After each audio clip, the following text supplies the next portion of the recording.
Entre la réussite d'une vente et l'échec d'une vente, il existe une toute petite subtilité que j'aimerais vous partager dans cette vidéo pour que vous puissiez augmenter effectivement votre productivité en termes de chiffre d'affaires et de volume de vente que vous pouvez réaliser dans votre réseau.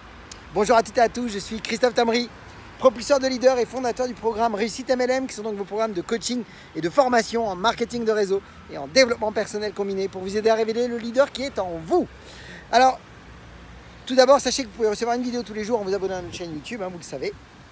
Et surtout, vous pouvez télécharger dans le descriptif de cette vidéo les 33 erreurs qui causent la perte à plus de 92% des marketeurs de réseau. Ce sont des pièges à connaître absolument, c'est gratuit. Alors, tout d'abord, je voudrais vous dire que beaucoup de distributeurs cherchent à vendre pour vendre. Et quand on cherche à vendre pour vendre, eh bien, on ne vend pas. C'est un peu comme quand on cherche la réussite ou quand on cherche le bonheur, on ne le trouve pas. En fait, vous allez voir qu'il existe des raccourcis, il existe des subtilités. C'est qu'en fait, vous ne devez surtout plus chercher à vendre.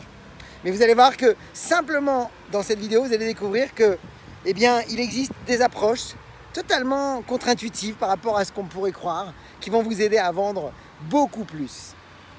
Donc tout d'abord, quand on parle d'une vente, on est bien d'accord que, eh bien, globalement, l'être humain a horreur de se faire vendre quelque chose. Mais par contre, il adore acheter. Alors c'est un grand paradoxe. Il a horreur de se faire vendre quelque chose, mais en même temps, il veut acheter. Alors, quelle est la petite subtilité qui va faire toute la différence? Eh bien, c'est très simple. C'est que celui qui va proposer ses produits, eh bien, doit, plus que de vouloir vendre, chercher à créer l'ambiance qui va permettre, qui va inciter vos clients à acheter vos produits. Si vous mettez votre énergie, votre accent sur comment créer une ambiance et comment faire pour que les gens se sentent bien avec vous, eh bien, vous avez déjà quasiment fait une grande partie de la vente. Vous savez, il a été démontré que beaucoup de personnes qui ont acheté des produits, les ont achetés pour une raison très simple. Alors, bien entendu, ils ont compris ce qu'ils achetaient. Ça, c'est très important de toujours savoir qu'ils ont compris ce qu'ils achetaient et les bénéfices qu'ils vont pouvoir en retirer, bien entendu. Mais ce qui ressort plus que tout, en général, c'est qu'ils aiment la personne qui leur a vendu les produits.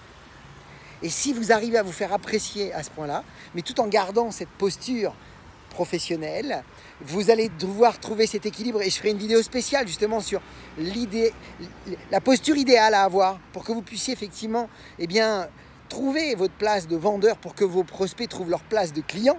Et ça, effectivement, faut savoir le faire.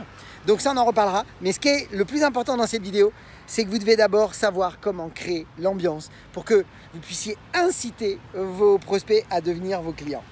Voilà, j'espère que c'est une vidéo qui va vous aider. Partagez-la dans vos équipes, s'il vous plaît. Ça va vraiment les aider, encore une fois, vous leur donner des guides parce que justement, comme je vous l'ai déjà dit, c'est le meilleur moment pour se professionnaliser.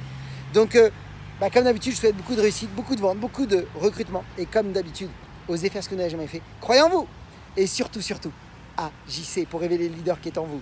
À bientôt.